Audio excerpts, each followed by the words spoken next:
देखिए, कुदरत के दो नियम हैं। या तो देकर जाओ या सब कुछ छोड़कर जाओ। साथ में ले जाने की कोई व्यवस्था नहीं है।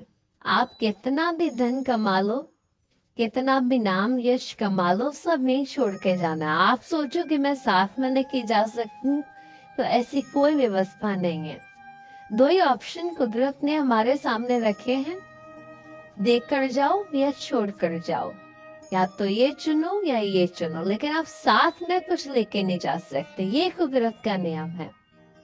एक बार की बात है कि एक छोटा सा बच्चा नंगे पांव धूप में फूल बेच रहा था।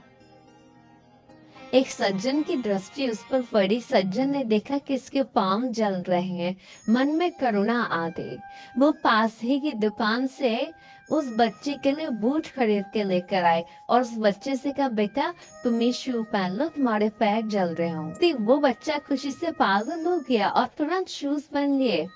और जैसे ही जूते पहने तो बड़ा खुश हुआ, बड़ा आनंदित हुआ और उस व्यक्ति का हाथ पकड़ लिया। और उस व्यक्ति का हाथ पकड़कर वो बच्चा बोला, अंकल आप भगवान है ना? वो व्यक्ति बोला, नहीं बेटा मैं भगवान नहीं हूँ, मैं बस ऐसे ही एक साधारण सा इंसान हूँ। लेकिन तुम ये बात क्यों कह रहे हो?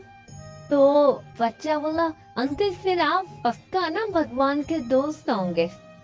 वो व्यक्ति बोला, लेकिन कैसे? क्योंकि अंकल आप जानते हैं, कल रात मैंने ना भगवान को प्रार्थना किया था, भगवान से अरदास की थी कि ठाकुर जी मेरे पैर धूप में बहुत जलते हैं, आप मुझे भूख ला के दे दो ना। मैंने इस कल ही प्रार्थना की थी और देखो आज आप मेरे लिए शू लेकर आ गए।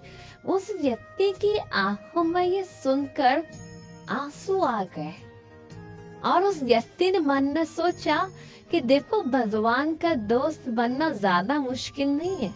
जब आप किसी की सहायता करते हैं तो आप श्री ठाकुर जी के मित्र होने का तार ही आप समय होते हैं। देखिए परमात्मा अकेले समर्थ होता है सबकी सहायता करने में। आप ये बात ध्यान रखिए, परमात्मा ने सबको बनाया है तो सबकी व्यवस्था भी कर रखी है। वो अकेला समर्थ है सबकी सहायता करने में, लेकिन वो चाहता है कि ये सौभाग्य वो आपको प्रदान करें।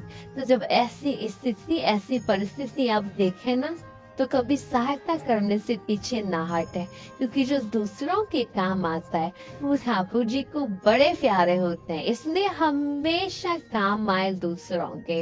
ये शरीर परोपकार के लिए बना है।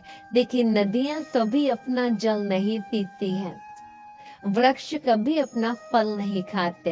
एक मानव भी है जो केवल और केवल अपने विषय में सोचता है। तो आपको सेल्फिश नहीं होना है, आपको सबके लिए काम करना है, आपको परोपकार की भावना को लेकर अपना जीवन जीना है।